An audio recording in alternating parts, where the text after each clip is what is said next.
Quer viver uma vida no paraíso? Sabe onde é que é o paraíso para você? É o casamento. Ainda que muitas pessoas hoje fiquem um pouco suspeitas a respeito do que é de fato um bom casamento, até mesmo se um bom casamento é algo que existe ou se deve viver, eu quero dizer que sim, seu casamento pode ser um paraíso e eu quero te levar de volta para o paraíso, lá em Gênesis, para te fazer pensar sobre o casamento. Quando Deus cria o homem e a obra não estava completa, ainda não estava pronta, ele então completa fazendo a mulher. O homem se torna completo quando encontra a sua mulher. E é interessante que Deus faz o homem cair em pesado sono, tira dele a costela, da costela ele constrói a mulher.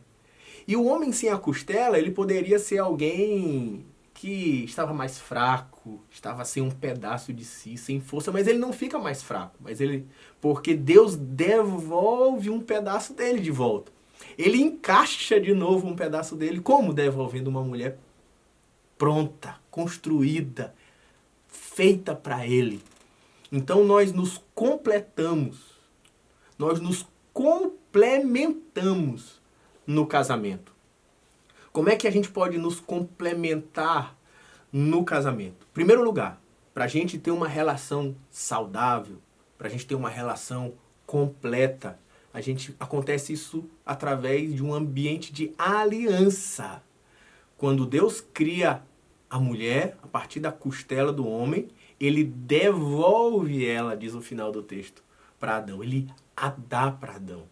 E ali acontece o primeiro casamento. Você quer viver uma relação, homem e mulher, de forma onde os dois se completem, se tornem mais fortes. Acontece em meio a relacionamentos onde há uma aliança entre os dois. Casamento não é opcional para quem quer ser feliz. Casamento não é algo que está fora de moda. Pelo contrário, casamento é uma aliança de pessoas que entendem a vontade de Deus, que entendem que Deus nos construiu, Ele entende como nós funcionamos e precisamos dessa aliança para ter relacionamentos emocionais estáveis, para que os filhos possam ser criados em um ambiente estável, onde a sociedade possa ter estabilidade e onde nós possamos ser felizes. A segunda coisa que precisa existir no casamento é entender que somos complementares.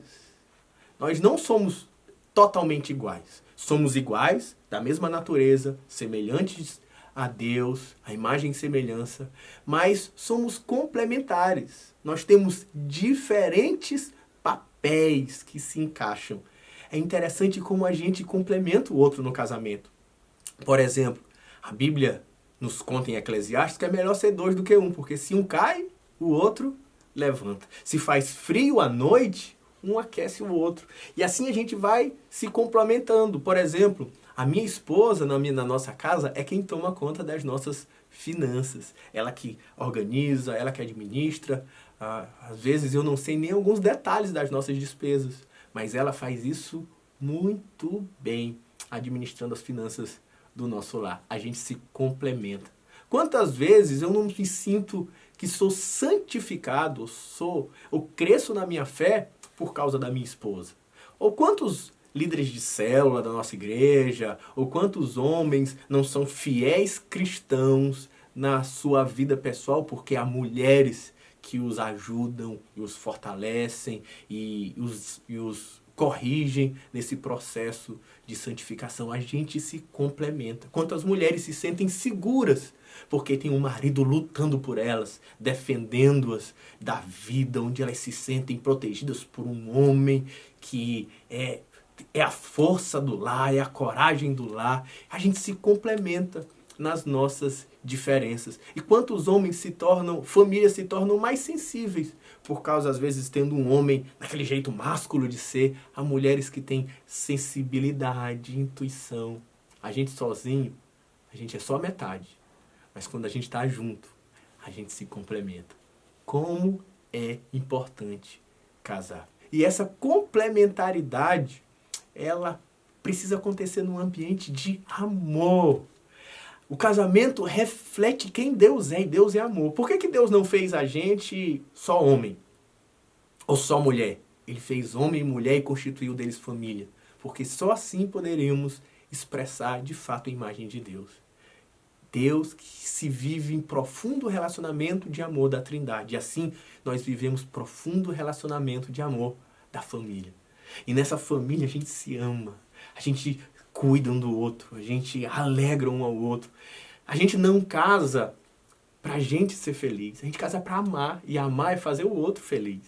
Amar é gerar felicidade, alegria, prazer, querer ver o outro feliz. Assim, quando o homem ele usa a sua força, que normalmente os homens são mais fisicamente fortes por causa dos hormônios, da sua natureza, ele não vai usar a sua força contra a sua esposa para a dominar, que isso é pecado. Ele vai usar a favor da sua esposa em amor e contra os inimigos. Esse é o papel do amor, de uma mulher que vai usar a sua intuição, a sua sabedoria, não para manipular o marido, mas a favor do marido. É esse ambiente de amor que nos faz plenos, que nos faz completos, que nos faz livres, que traz sentido na vida de maneira especial. Ainda mais, esse ambiente de amor, ele é um ambiente também de ordem, porque Deus manda Adão dar nome aos animais, dando a ideia do governo de Deus sobre a terra, mas Adão também dá um nome para a mulher, que dá a ideia do papel da liderança do homem sobre a mulher. O próprio Paulo diz, argumentando sobre a liderança masculina, ele diz porque primeiro Deus fez o homem e depois a mulher.